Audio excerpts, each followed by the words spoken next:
Entrepreneurship is a journey and one of the hardest jobs in the world.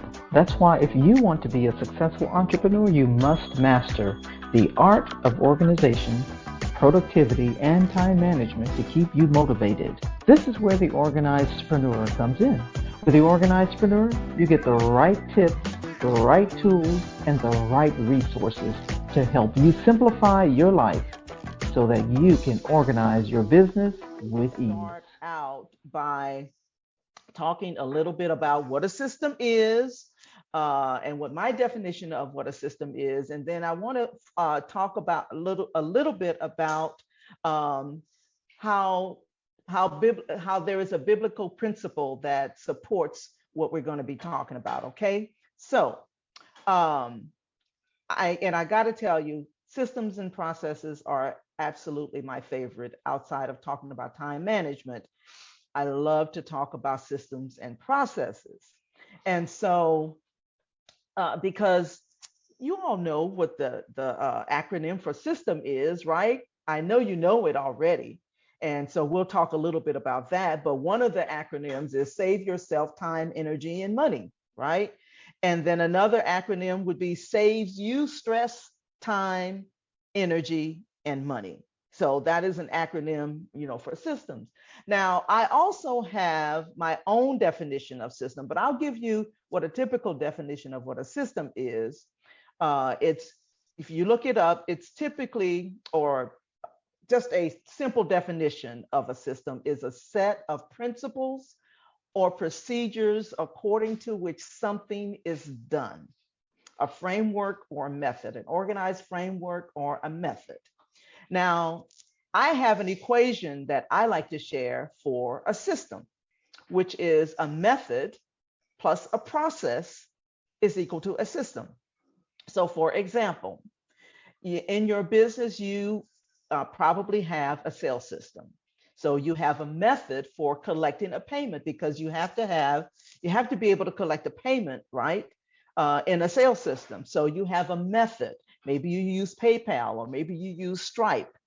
And in addition to that, you have a process that surrounds that method that helps the whole experience take place, right? So that may include, creating an invoice or a proposal. You may have a process for that. And so all of that method, which is the way you collect the payment, plus the process of using, creating an invoice and a proposal, that is what your system is. That is your sales system. So throughout your business, you're going to have some type of system, several systems. And I know my friend Kia is on here, and I know she loves this topic as well because that's her specialty as well. So, so that is what I believe, a system is, and a system, and what that looks like. Okay.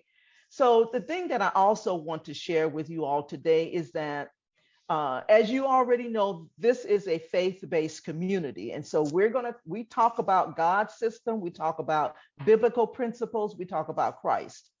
And so the thing that I want to share with you about systems as it relates to biblical principles is that as believers, as followers of Christ, we all have unreserved access to the supernatural economy of God, and that supersedes all other economies and systems. Okay? All of them. You have supernatural access to God's strength, meaning you can take your hands off of the situation and give it to God, right?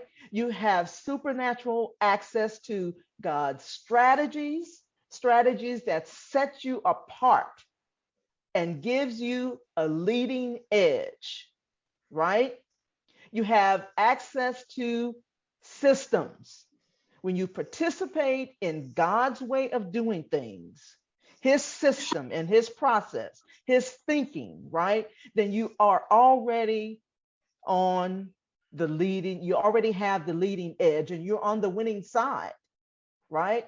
And so that's how I like to give a foundation of what these biblical principles that we've been going over for the past few weeks, actually since what I think since December we started this. And so I always like to make sure that I provide that foundational truth that it all starts with the Bible. I don't care what it is, it all starts with the Bible. There's nothing new. And so with that said, I just got a quick question for you. You can type this in the chat if you want to. The question is, how many of you are familiar with time chunking? Time chunking. You can go ahead and type in the chat. And I know most of you are already familiar with that. Time chunking is the act of blocking off large chunks of time for one task instead of bouncing around between similar tasks, okay? The process of grouping similar tasks on specific days, right? So as I was preparing for this, I did a little bit of research. And so I found an article where there was an experiment conducted by a group of psychologists that consisted of 5 random acts of kindness that they were assigned to do each week for 6 weeks. And those random acts of kindness, like, buying coffee or buying something for someone, if you're in a line or something in a grocery store or something, and maybe you purchase their products or whatever, they're purchasing, right? Or, you bring donuts or something, to the job, whatever your random act of kindness looked like. That's what they did. So they did this experiment. So one group of participants was told to do it in a chunk, right? They were told to chunk their acts of kindness into one day, chunk their acts of kindness into a 1-day time period per week. So they did all of their, so they would do all 5 acts of kindness, like on a Tuesday or, of 1 week, or on a Wednesday, whatever day that they chose. So that was one group. And then the second group was told to sprinkle their acts of kindness throughout the week, right? Meaning they could do it over 5 days, right? One on Monday, one on Tuesday, et cetera, et cetera. So the group that chunked their acts of kindness into 1 day a week saw an increase in happiness and energy that lasted throughout the entire 6-week study. The other group said that there was no improvement in their mood. They chunked theirs. They didn't chunk theirs. They did theirs over, like I said, like they would do one on Monday, maybe another one on Tuesday. So they just kind of spread it out, over the weeks. And so they said that they saw no improvement in their mood, right? And so it was the group that did the chunking, the time chunking, that reported the increase in happiness and energy in their mood, right? So when the random acts of kindness were sprinkled out over the 5 days, right, their acts became just a single moment, right? It was just like one single moment that they would, experience that. And so what happened was the pleasure and the experience was buried by the minutia of the rest of the day, the things that they did in the rest of the day. So they didn't get to have the entire experience like the group that did the chunking of the acts of kindness, right? Because when the participants who did the chunking, they experienced a more lasting rather emotional experience, right?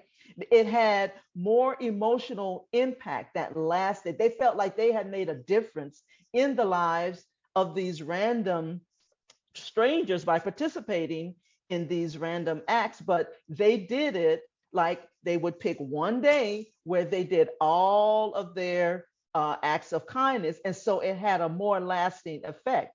Not only that, they had more flexibility and freedom to work on their other projects, right?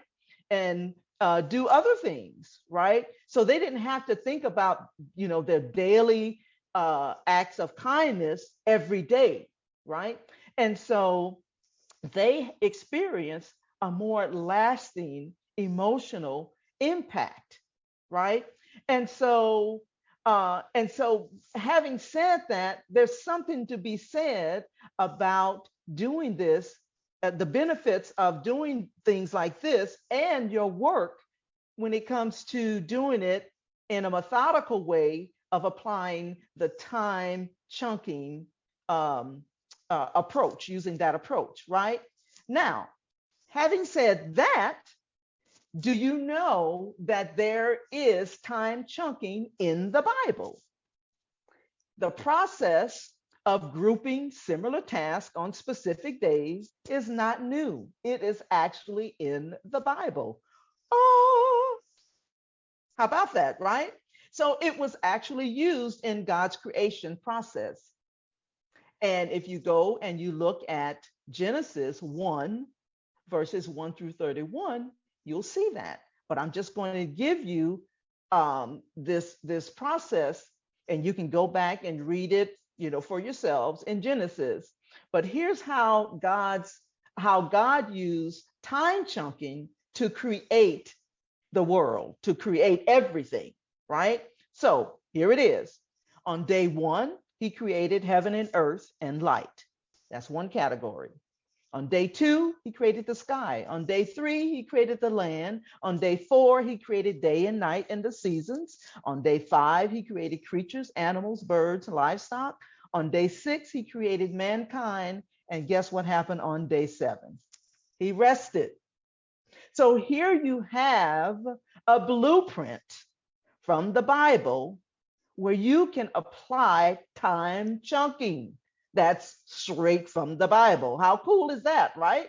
So maybe yours might look like, on Mondays, you do administration and organizing, for the week. On Tuesdays, maybe you do sales calls. On Wednesdays, you do coaching calls with clients. On Thursdays, you onboard new clients. On Fridays, you do financial activities or invoicing. On Saturdays, you have family time. On Sundays, you rest. Whatever that looks like for you, you can apply this time chunking methodology and it will work because it is a biblical principle. It is a principle that will work if you apply it.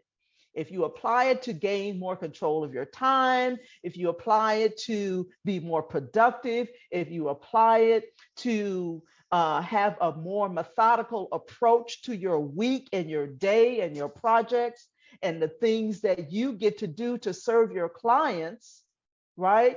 You can use this same process and this same principle in your own life.